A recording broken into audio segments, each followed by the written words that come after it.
આજે બનાવીશું ચણાનું શાક,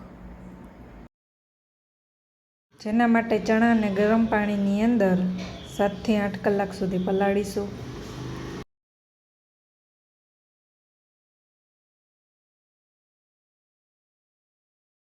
ત્યારબાદ એક કુકરની અંદર પાણી ગરમ કરવા મૂકી તેની અંદર પલાળેલા ચણા અને મીઠું નાખી તેને બાફીશું.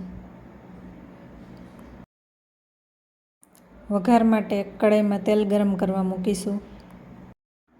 તેલ બરાબર ગરમ થઈ જાય ત્યારબાદ તેમાં રાઈ જીરું નાખીશું. ત્યારબાદ હિંગ અને મીઠો લીમડો નાખીશું.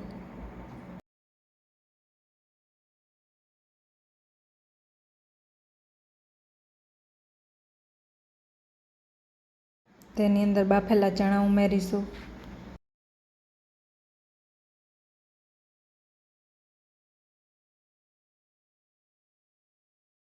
ત્યારબાદ લસણની ચટણી નાખીશું, લાલ મરચું પાવડર, હળદર અને સ્વાદ મુજબ મીઠું નાખી શાકને બરાબર મિક્સ કરી લઈશું અને 4 થી 5 મિનિટ સુધી ચડવા દઈશું.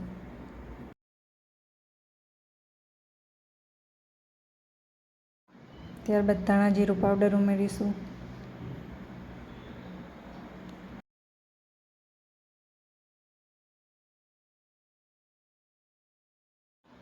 ત્યારબાદ કોથમીર ઉમેરી બરાબર મિક્સ કરીશું.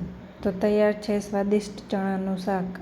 આવા જ નવા વિડીયો જોવા માટે મારી ચેનલ સબસ્ક્રાઈબ કરો, વિડીયોને લાઇક અને શેર કરો.